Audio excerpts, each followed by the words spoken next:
Tengo mi oficio de rotación. Usted, ahorita no hay jefe, ¿verdad? Es usted también.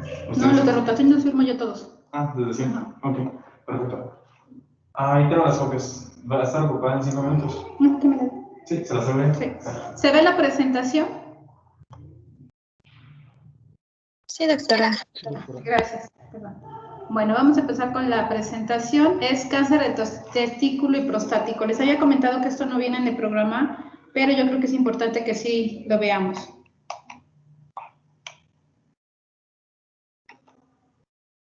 Bueno, primero vamos a hablar del cáncer testicular, del tumor de células germinativas, que bueno, es el más común. En general, los tumores malignos del testículo son raros, más o menos la incidencia es de 9 casos por cada 100,000 habitantes al año. El 95% son germinativos, que es seminoma. Es más común en el lado derecho y bueno, solamente el 2% son bilaterales, lo cual pues es muy raro, pero generalmente estos pacientes tienen antecedente de haber tenido criptorquidia en la infancia, unilateral o bilateral. El seminoma es el tumor más común de los tumores testiculares primarios del testículo y sobre todo bilateral. El linfoma maligno es un tumor bilateral común también, pero bueno, sobre todo se presenta en otro tipo de población, no tanto en gente joven. Entonces, ¿cómo clasificamos los tumores malignos del testículo? El seminoma y los no germinatosos. Dentro de estos tenemos algunos raros que son los embrionarios, el teratoma, el coriocarcinoma y los tumores mixtos. El seminoma clásico representa el 85% de los casos, es muy común entre los 30 a 40 años de edad, o sea, es en pacientes jóvenes. El anaplásico es del 5 al 10% y el espermatocítico del 5 al 10%, también son raros. El carcinoma de células embrionarias, en el 20% de los casos, es una variante sobre todo adulto y los infantiles son raros, pero en lactantes es el tumor más común. Y bueno, luego tenemos los teratomas. Recuerden que los teratomas son tumores en teoría benignos del ectodermo, mesodermo y endodermo. ¿En qué cambia? ¿En qué cambia si nosotros decimos que es maligno o benigno? Todo depende de los cambios que nos dé el patólogo en cuestión de anaplasia, cómo se encuentran los núcleos celulares. Entonces, ellos ya nos dan una clasificación. ¿Qué tanto por ciento tiene de que este teratoma sea maligno o sea benigno, no? Porque, bueno, de eso depende el tratamiento. Recuerden que los teratomas son tumores que cuando los quitamos tienen diente, tienen pelos y, bueno, tienen tejido también mesenquimatoso y obviamente pues parte en este caso de testículo. El coriocarcinoma son raros y bueno, son muy agresivos. Esto es muy malo porque cuando ya los detectamos a veces ya tienen metástasis los pacientes. Y los combinados, que bueno, puede ser uno con otro, hasta 25% llegan a ser teratocarcinomas en combinación con, por ejemplo, células embrionarias. La estratificación clínica, pues bueno, recuerden que tenemos TNM para todo, pero en general la etapa A quiere decir que el tumor está en testículo, la etapa B ya hay metástasis a ganglios y la etapa C tenemos ganglios retroperitoneales, los cuales nos habla de que el tumor está avanzando de forma rápida. Los síntomas más comunes es que el paciente tiene un agrandamiento del testículo sin dolor, suele ser gradual y a veces sí causa pesadez. 10% está relacionado ya los síntomas con las metástasis, quiere decir que el dolor sea en huesos posteriores, como en la espalda. Y bueno, si tiene diseminación hacia pulmón, pues los pacientes van a tener tos, ¿no? Algunas veces llegan a tener anorexia, náusea y vómito. Y 10% suele ser asintomático, el paciente nunca se da cuenta que tiene el tumor. Algo que nos pasa muy comúnmente es que el paciente tiene antecedente de algún trauma y en ese momento empieza con dolor de testículo por el trauma y se da cuenta que tiene el tumor, o sea, no se había palpado el tumor, no se había dado cuenta que tenía el tumor hasta que tuvo que revisarse porque le dolía el testículo por algún trauma. Dentro de los signos tenemos una masa testicular o agrandamiento difuso del testículo, a veces es firme, a veces no duele, como dijimos, y es importante que el epididimo se separe facilidad del testículo. Podemos tener hidrocele, lo cual quiere decir que el paciente puede tener inflamación del testículo por el tumor, ¿no? Esto ayuda, el diagnóstico del hidrocele, que bueno, no es una patología que vayamos a ver ahorita, pero es líquido dentro de la bolsa escrotal. La transiluminación ayuda a ver si hay líquido, pero bueno, tenemos que hacer obviamente un ultrasonido, ¿no? Y revisar al paciente en cuestión de ganglios. La ecografía es rápida y exacta y realmente nos ayuda a determinar si la masa está dentro del testículo, está fuera del testículo, es líquido, es sangre, es una vena. Entonces, bueno, el gold estándar para cáncer de testículo es la ecografía. Sin embargo, recuerden que la tomografía se usa para ver la extensión, ¿no? Vamos a ver si hay ganglios afectados, vamos a ver si hay metástasis en hígado, en riñones, en pulmones o en huesos. Entonces, debemos hacer siempre una tomografía para evaluar estos órganos. En sí, para evaluar el testículo es muy difícil por tomografía.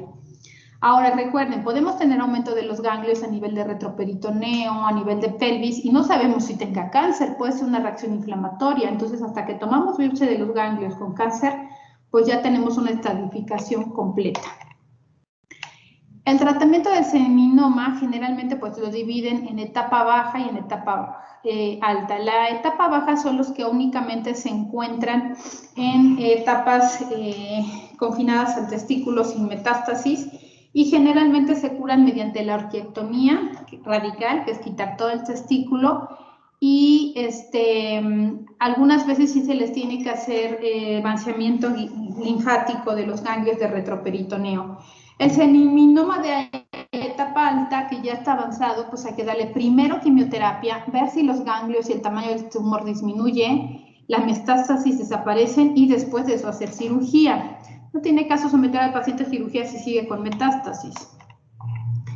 Y bueno, los tumores de células germinativas no seminatosos en etapa baja se curan mediante la orquiectomía, solamente orquiectomía y los pacientes mejoran. Y en etapa alta, pues bueno, a veces se hace una combinación tanto de quimioterapia como de orquiectomía para tratar de disminuir el tamaño del tumor, sobre todo a nivel retroperitoneal, porque dijimos que ya está avanzado. Entonces, el hecho de que esté comprimiendo un tumor en retroperitoneo nos da síntomas como que los pacientes se les inflaman las piernas porque están comprimiendo los vasos, los ganglios linfáticos, alguna vez síntomas intestinales, hemorroidales. Bueno, la verdad es que los pacientes tienen una muy mala calidad de vida. Ahora vamos a hablar un poco de los tumores testiculares que son diferentes a células germinativas. Son muy raros, más o menos el 5%. Y bueno, aquí se consideran 3 tipos de tumores, los de las células de Leydig, Sertoli y el gonadoblastoma. El tumor de las células de Leydig es un tumor común, más o menos es el 25% que se presentan en la infancia y bueno, los niños tienen signos de virilización, ¿no? Empiezan como a tener síntomas de adulto, bueno, características de adulto, no sé, vello púbico, cambio de la voz, acné, y resulta que, bueno, es un tumor testicular, pero generalmente son benignos, lo cual es bueno.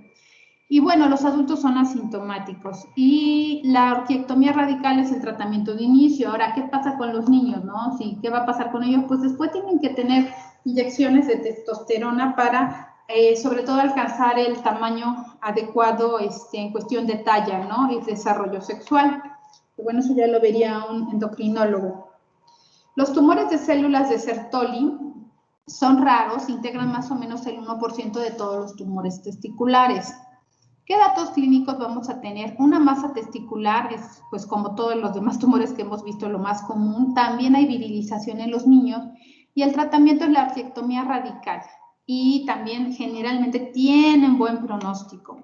Y bueno, el gonadoblastoma es más o menos el 0.5% de todos los tumores testiculares y se ven casi de manera exclusiva en pacientes que tienen alguna disginesia gonadal. Estos datos clínicos son criptorquidia o hipospadias. Cuando los niños nacen tienen estas dos cuestiones clínicas. Y bueno, también la orquiectomía radical es el primer tratamiento primario de elección. Bueno, ¿qué nos preocupa en sí? ¿Qué nos preocupa en sí del cáncer de testículo, no? El cáncer de testículo, aunque ya dijimos, tiene buen pronóstico, no es tan agresivo si se encuentra en etapas iniciales. La verdad es que es mal diagnosticado en nuestra población porque los niños no los revisamos. La criptorquidia, desgraciadamente, es una patología que todavía los papás a veces creen que no es una cuestión importante, ¿no? Que suba y baja el testículo, o que el testículo ya está arriba y no baja, pasa 1 año, 2 años. Se les tiene que dar orientación adecuada a los papás.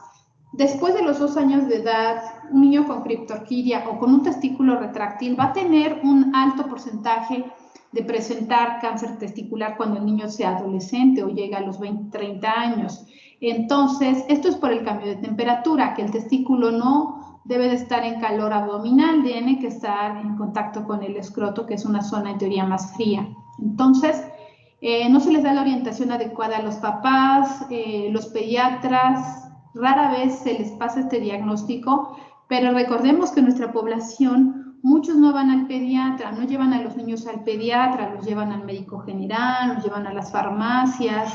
Entonces, debemos de revisar bien esos niños y estar seguros del diagnóstico. Si nosotros tenemos una duda si un niño tiene o no tiene un testículo retráctil o tiene una criptorquidia, pues hay que mandarlo al pediatra y ya el pediatra verá si lo manda al uropediatra para que se le haga algún procedimiento. Entonces, ese es el gran problema de nuestra población, que no se atiende la criptorquidia y por eso todavía hay bastante cáncer de testículo en la población de 20 a 30 años. De ahí en fuera, pues bueno, tenemos el otro grupo de edad, que son los adolescentes y adultos jóvenes, que no son, no les enseñamos a hacerse una exploración testicular, ¿no? No les enseñamos que deben de revisarse los testículos buscando alguna masa, alguna fibrosis, como que nadie nos enseña eso, ¿no? Entonces, cuando nosotros tenemos hijos, hay que decirles que se estén revisando, si sienten alguna cuestión, algo más grande, algo que pesa. También siento que a veces es un poco de pudor, ¿no? Que los adolescentes, los adultos jóvenes les da pena comentar esto, pues no tiene nada de malo, podemos salvar a un paciente su vida si no tiene el pudor. Entonces, hay que hacer énfasis en eso, en que los niños se revisen buscando criptorquidia y que los adolescentes y adultos jóvenes se revisen los testículos buscando alguna tumoración. Y ante alguna duda, pues ya ir al urólogo para que se hagan los estudios de extensión, el ultrasonido, y con eso pues podamos dar un tratamiento adecuado.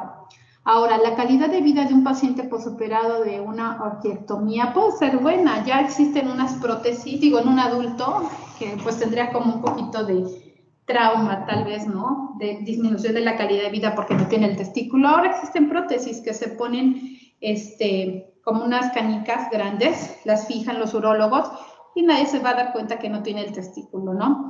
Realmente tal vez el problema sea en cuestión de la fertilidad, ¿no? Que si el paciente quiere tener hijos, pues si tiene el otro testículo muy probablemente tenga hijos, pero si no tiene los 2 testículos, pues bueno, ahí sí no va a tener hijos, entonces la fertilidad también se ve afectada y ese es un problema pues para mucha gente, ¿no?